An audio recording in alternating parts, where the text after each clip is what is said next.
धन्यवाद अध्यक्ष जी। आपने मुझे आज माननीय सदस्य सुखराम चौधरी जी के द्वारा लाया गया जो प्रस्ताव आउटसोर्स कर्मचारियों को लेकर है उस पर अपनी बात कहने का मौका दिया। मैं कुछ समस्याएं, क्योंकि मुझे लगता है इस सदन में इकलौता मैं एक ऐसा सदस्य हूं जिसने आउटसोर्स कर्मचारियों से सरकारी तंत्र में काम लिया हुआ है। मुझे वो मौका मिला तो उस नाते में कुछ जो समस्याएं जो मैंने वहां देखी उनका जिक्र मैं यहां पर करना चाहूंगा। आउटसोर्स कर्मचारियों का एक तो फ्यूचर सुरक्षित नहीं है, साथ ही साथ उनके संवैधानिक अधिकार जैसे रिजर्वेशन वो इसके आउटसोर्स रिक्रूटमेंट पर लागू नहीं हुई। आरक्षण का इसमें हनन है, पेंशन का कोई प्रावधान नहीं है, और जैसा मेरे से पहले माननीय सदस्य विनोद जी ने भी कहा, जो शोषण की अधिकारी के घर में एक आदमी भेज दो। मुझे भी ऑफर दिए ठेकेदारों ने कि 2 आदमी अपने पास रख लो, 10 मैं भर देता हूं। तो ये फैक्ट है, जो सच्चाई है वो सब जानते हैं, जो यहां बैठे हैं ये भी जानते हैं।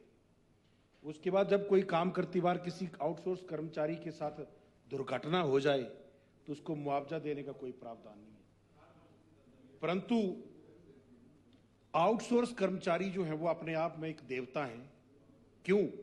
क्योंकि उनको बीमार होने का अधिकार नहीं है, ना उनको हम सिक लीव देते, ना उनको कोई अपनी आकस्मिक परिवार को उनकी समस्या भी कोई नहीं होती परिवार में, क्योंकि हम उनको सीएल भी नहीं दे रहे, बीमार होने की स्थिति में भी नहीं दे रहे, उनका परिवार का कोई सदस्य बीमार हो तो भी कुछ नहीं दे रहे।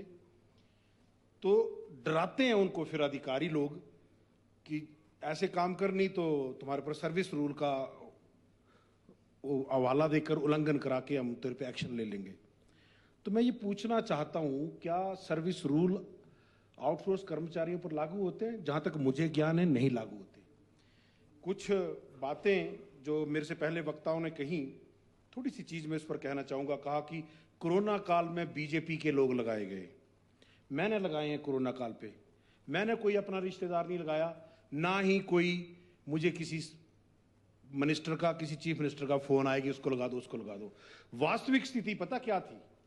जो लोग नौकरी पर लगे थे वो भी घर नहीं, नौकरी पर नहीं आते थे, क्योंकि भारत सरकार ने एक ऑर्डर निकाले थे, चाहे आदमी ड्यूटी पर आए चाहे नहीं आए उसको तनख्वाह दी जाएगी। मैंने अनेकों कर्मचारियों को मेमोरेंडम निकाले कि ड्यूटी ज्वाइन करो, समस्या हो रही है, मरीज आ रहे हैं, कोई नहीं आता था। फिर मैंने ही ये सुझाव दिया था कि हमें मैन पावर बढ़ानी पड़ेगी, मेरे पास कमांडर बहुत हैं, आदेश देने वाले बहुत हैं, मुझे आगे लड़ने वाले फौजी चाहिए, मुझे लोअर स्टाफ चाहिए। मैंने ये सुझाव दिया था सरकार को, और सरकार ने मेरे सुझाव को मानकर आउटसोर्स कर्मचारियों को भरने की परमिशन दी।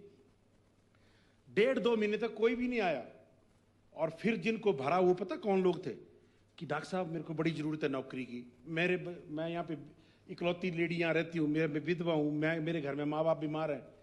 जो उस खतरे में भी जिन लोगों ने इस मानवता का साथ दिया, आज हम उन लोगों के साथ ये कह के उनको बाहर निकाल रहे हैं कि ये बीजेपी के लोग थे।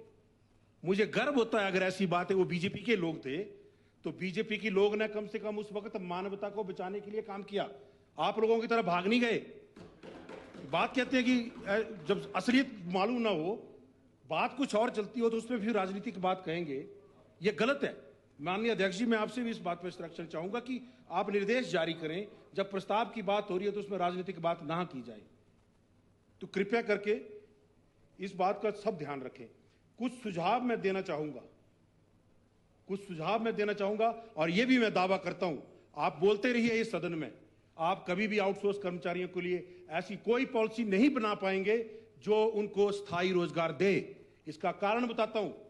अभी हिमाचल में आपके पास 45 से 50 हजार आउटसोर्स इंप्लॉई हैं, जिनको इस तरीके से भरा गया, ना कोई गवर्नमेंट का प्रोसीजर फॉलो हुआ है, ना प्रॉपर एडवर्टीजमेंट, ना इंटरव्यू, ना प्रोसीजर, ना सिलेक्शन।